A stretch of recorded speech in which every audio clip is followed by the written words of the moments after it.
Oh my god, oh my god. Who am I? Okay, imagine there's a TV around me.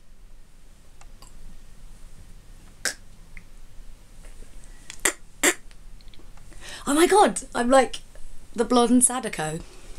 Anyway, welcome to my not drinking vlogs. I'm at the stage where I have 4, I'm going to keep doing that for the rest of the year, sorry, months to go. You might remember from last time that I was getting a little bit frustrated because I felt like I was counting down. And I feel like now I've kind of got to quite a good place where, yes, I am aware I'm counting down. It's not the end of the world, the beginning of a new life. It's not, I'm just kind of doing and just existing. And it's like a thing that's there and I'm aware of it. Doesn't mean I'm not planning New Year's Eve. It's going to be amazing. But I'm all right with not drinking until then. I'm completely and totally fine. And I do feel like I've got to that zen place that I wanted to be at, where I just don't really mind. I don't really think about it. I talk a lot sometimes about how things affect you and how things affect people. And it's about the decision you make to let something affect you in a certain way. So like, if say someone like rubs you up the wrong way and you get really annoyed and really frustrated and you're like, oh my god. We all have that. It's totally normal. Don't feel weird that you want to just punch their smug little face in. It's fine. Just go with it. Realise what's going on. You decide how you want someone to have an effect over you. You make that decision. So like, say if you're in a relationship and someone's kind of a bit abusive or just a bit of an a-hole or just a bit mean or a bit like domineering or whatever, like you have to you have to accept responsibility for how you're treated and how you let things affect you. If you choose to let someone treat you like that, that is what you're doing. You're letting them treat you like that because you're not putting your foot down, or you're not making the decision to not let it have an effect on you. If it does have an effect on you and you can't change that, then of course you just need to be out of that situation or whatever. But yeah, how things, you know, how you let things affect you. And I've chosen to not let drinking affect me in that way, or the idea of drinking affect me in that way, because I don't want to feel like that. I don't want to feel like I'm missing out on anything, and I want to feel happy and I want to really enjoy this experience. So that's what I decided. It's actually a lot to do with something I read about John Candy. If you don't know John Candy, you do know John Candy because you will have seen him in something. John Candy was basically a very popular 80s actor, and after he died, he sort of tragically died quite young. A lot of people, in fact pretty much everyone, said that he was this really wonderful guy who never had a bad word to say against anyone. And I really like that idea, because I think, you know, we're all guilty of bitching about other people or being annoyed that people are a certain way, and you know what, just let them get on with it. Like, it's not worth it. It's not worth it, like wasting your time getting annoyed about something someone else is doing. So don't let it bother you, don't let it affect you, and just kind of move on.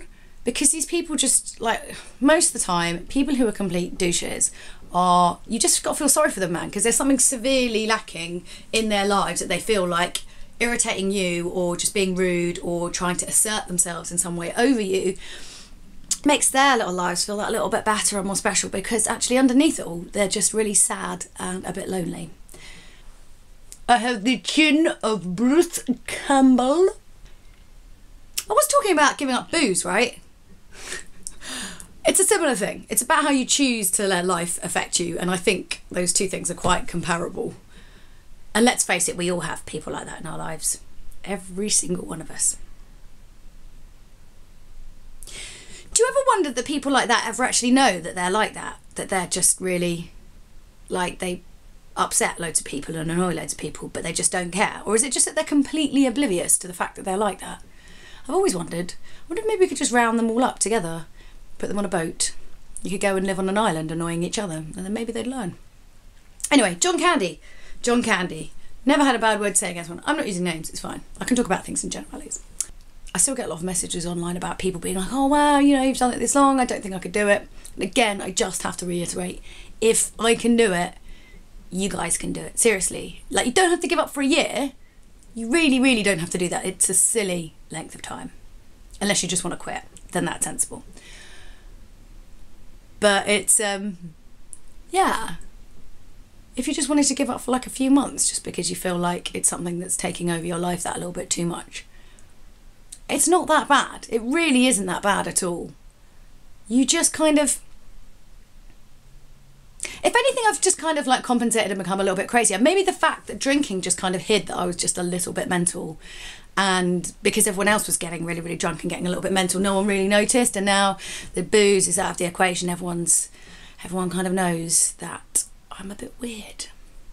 But that's okay. I'm happy with being weird. It means that I will always have a fun and interesting life. Like I danced around on a chair earlier listening to some Phil Collins. Just felt like it. You better forget it. Oh, you regret it. How can you resist that balding 80s man? In conclusion,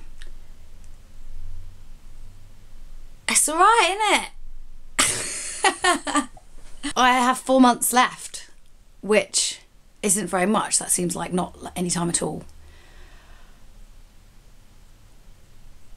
I've got to stop doing that thing where I look like I've been paused. You guys are going to think the video stopped. It's like, and then that was the thing I was going to, yeah, weird. In conclusion, I've got 4 months left, which is spectacular because you know what? That's like no time at all. Don't get me wrong. Of course, Christmas will be horrendous, not drinking, but it's only like Christmas and then like 5 minutes later, it's New Year's Eve. And before you know it, I'm going to be sick in a bush and you're going to have a video recording of it. It's my promise to you guys. That's what you want to see, right? That's why you've been hanging around the whole year, to just wait and see me be sick in a bush or fall off a roof. I will be filming New Year's, by the way. There is no way I'm not recording my first drink for you guys and then the subsequent aftermath of said drink. As a kind of warning to you all, you know, it's all very well to go back drinking, but you'll look like an idiot and probably be sick in a bush or punch someone.